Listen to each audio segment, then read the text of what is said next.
William goes back to work. Prince returns to royal duty as he issues medals and shows off his sign language skills, while courtiers thrash out future of Meghan Markle and Prince Harry. Prince William was back at work at Buckingham Palace today, just 24 hours after the Queen agreed Prince Harry could quit as a frontline royal and move to Canada with his family. The Duke of Cambridge put on a brave face as he stepped in for his 93-year-old grandmother at an investiture ceremony this afternoon after taking his 3 children to school and nursery this morning. Despite the turmoil in his family and the rift with his younger brother, William grinned as he knighted Theresa May's Brexit negotiator Rolly Robbins and former England cricket captain Andrew Strauss before sharing a joke as he gave gongs to rapper MIA, Scottish composer Anna Meredith and BBC golf expert Ken Brown. And in a heartwarming moment, William beamed as he signed congratulations as he gave an MBE to sign language expert Alex Ducat, who has signed Emmerdale and Coronation Street for deaf ITV viewers for decades.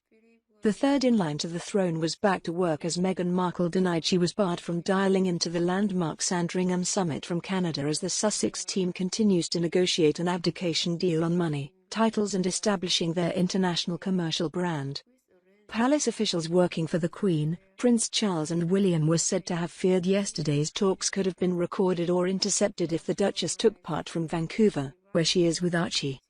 But today the couple's Kensington Palace spokesman insisted Meghan was not shut out and just left it to her husband, saying, "In the end, the Sussexes decided that it wasn't necessary for the Duchess to join." Prince Charles' wife Camilla, Duchess of Cornwall, and Princess Anne were also carrying out royal duties with a visit to the University of Aberdeen this afternoon, where Anne received an honorary degree from her sister-in-law.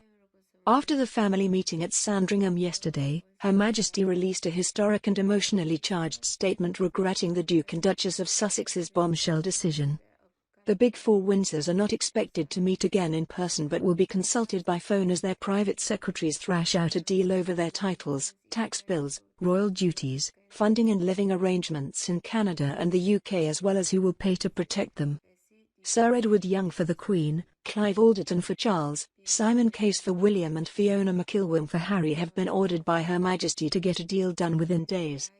This morning Prince William surfaced for the first time since the Queen agreed the couple could quit as senior royals and plan a new life together in North America with their 8-month-old son. The Duke of Cambridge was on the school run in London this morning after spending yesterday afternoon in face-to-face talks with his grandmother, father and Harry amid claims of a deep rift between the two siblings and their spouses after a series of rows dating back a year. The Queen has said that hammering out a viable blueprint for Harry and Meghan's financially independent future was proving complex and indicated more details need to be ironed out, including their use of the Sussex title to build their business brand in North America.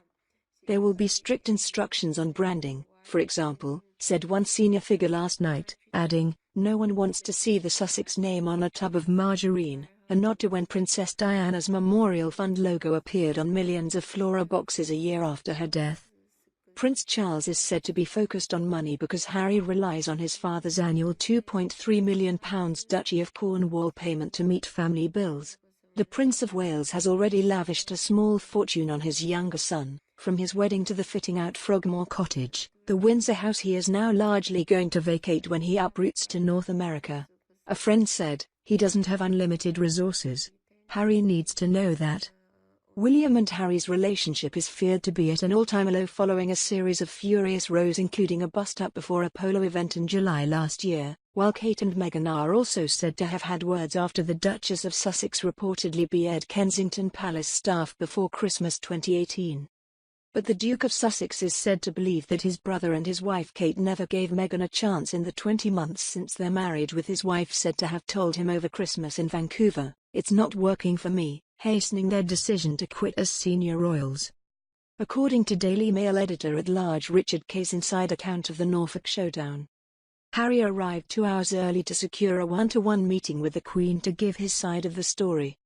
But William arrived just 15 minutes before the summit was due to start, as sources claim he and his brother have fallen out. Sources close to Prince Charles said he warned Harry he does not have unlimited resources to prop up his new lifestyle.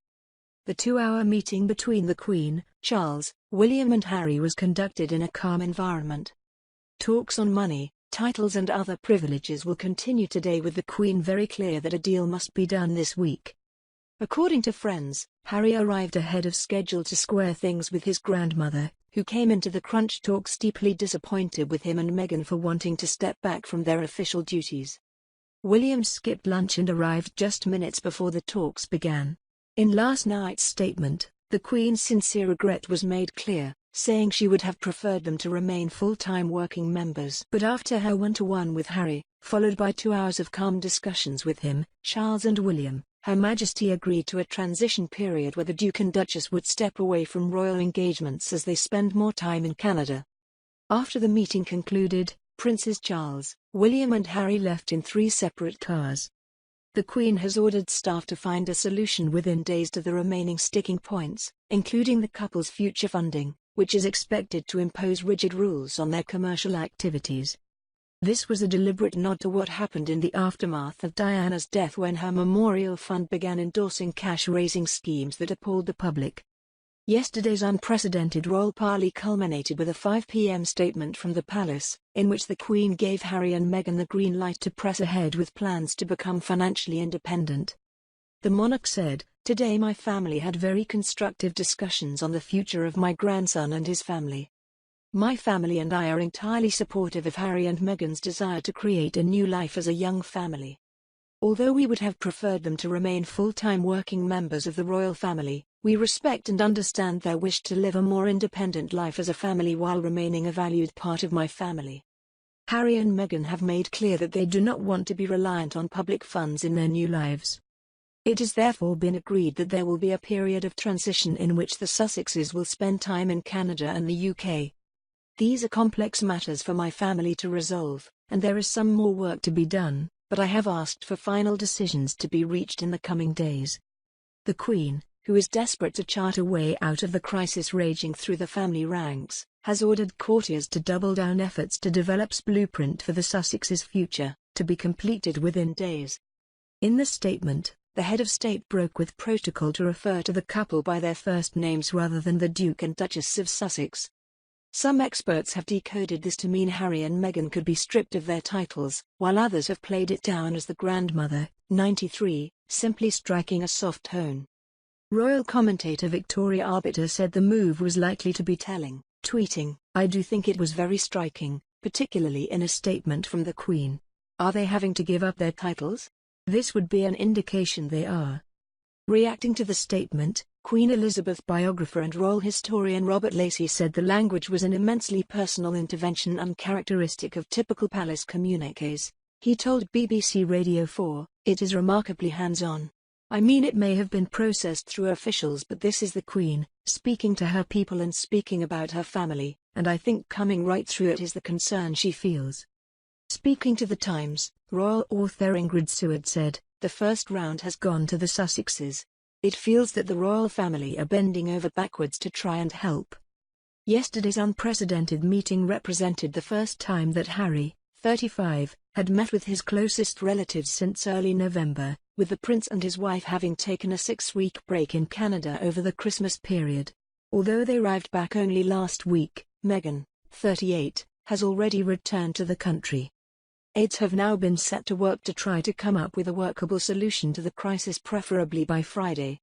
This includes enabling the couple to find a way to become financially independent and not rely on taxpayer funds in the future, as well as acceding to their wish to live partly in Canada for the foreseeable future. Other issues left on the table for further discussion are the cost and provision of the couple's security, particularly while they are spending large swathes of time out of the country. There is also the matter of Frogmore Cottage, the couple's Windsor home lent to them by the Queen, and refurbished with £2.4 million of public money. The couple have insisted that they want to keep the property as a base in the UK. It is clear that despite the Queen's emphasis on the meeting being constructive and supportive, the schism between Harry and his family runs deep. The statement failed to hide the sadness of the elderly monarch, who has made no secret of the hurt her grandson has caused her in wanting to break away from the institution and choosing to tell the world of his intentions last Wednesday without informing her first. Harry is expected to leave the country to rejoin his family by the end of the week, after conducting what will likely be an awkward engagement at Buckingham Palace on Thursday in front of the media. Yesterday's Sandringham summit saw Harry arrive at 11:20 a.m., with his grandmother and father already waiting for him. At his side was his newly appointed private secretary, Fiona McIlwim. His frail grandfather, the Duke of Edinburgh, was earlier seen driving out of the estate, and it is not known if the pair, once so close, even met. Intriguingly, his brother William, whose relationship with his brother has become so toxic that many insiders describe it as irreparable, did not pull through the gates of the Queen's Norfolk estate until 1:45 p.m., just 15 minutes before the start of the summit. It is understood that Meghan, who flew back to Canada just 24 hours after the couple's bombshell statement last week announcing they were to stand down as senior royals, was planning to dial in on speakerphone. She is staying at the couple's borrowed mansion on Vancouver Island with their 8-month-old son Archie. Some in royal circles suggested last night that Harry and Meghan had left the Queen little option but to capitulate to most of their demands to prevent a royal there. The statements talk of a transition period for the couple between the UK and Canada was said by one aide to be simply a chance for the family to gain breathing space while this mess of Harry and Meghan's own making is sorted out. The acknowledgement that they will hand over their public funding in order to become financially independent appears to give them the license to strike commercial deals as part of their Sussex royal brand, which some experts predict could be worth at least £400 million. But senior royals are said to be aghast at this idea of monetizing the monarchy and want an assurance from Harry and US-born Meghan that they will treat their positions with respect. The Queen's decision to refer in her statement to the couple by their first names, an unusually intimate reference, particularly for the monarch, has also sparked speculation that the couple are set to lose their titles. Aides say that this is unlikely as the family is acutely aware of the public backlash when Harry's mother Diana, Princess of Wales, was stripped of her own HRH. Asked if they could remember a time that the Queen has ever issued such an official personal statement about a member of her family, aides both past and present were at a loss to remember one. The Queen has referred with warmth and affection to her husband, Philip, and the Prince of Wales in speeches and other tributes, and addressed other issues such as her famous Annus Horribilis in the Christmas speech. Other statements about family affairs have been issued by Buckingham Palace on her behalf, but always by a spokesman. Royal insiders have told the Mail it is clear that she fears for the future of the institution.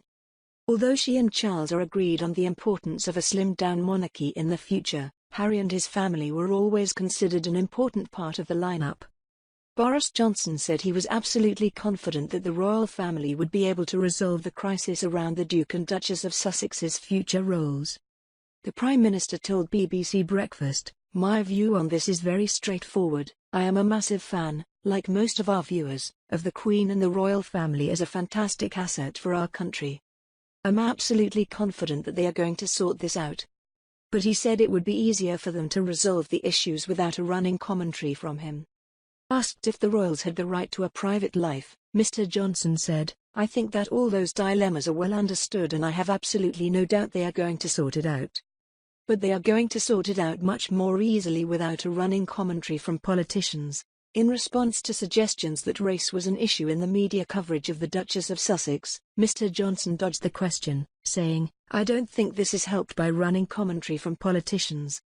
The royal family is a fantastic part of our country, and so is the media, by the way." Canada's Prime Minister Justin Trudeau was asked during an interview with Global News on Monday whether Canadian taxpayers would have to pay.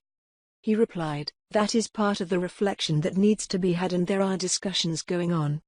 We are not entirely sure what the final decisions will be, what the dispositions are, and those are decisions for them. I think most Canadians are very supportive of having royals be here, but how that looks and what kind of costs are involved, there are still lots of discussions to have." Harry and Meghan spent 6 weeks over the festive period based in the Canadian province of British Columbia, staying at an exclusive property on Vancouver Island. The Duchess, a former actress, lived and worked in Toronto during her time starring in the popular US drama Suits, and knows the country well, having lived there for 7 years. Mr. Trudeau said the federal Canadian government had not been involved up until this point about what the couple's move to the country will involve. He added, "There are still a lot of decisions to be taken by the royal family, by the Sussexes themselves, as to what level of engagement they choose to have. We are obviously supportive of their reflections but have responsibilities in that as well." The Sussexes enjoyed a general feeling of appreciation in Canada, he added,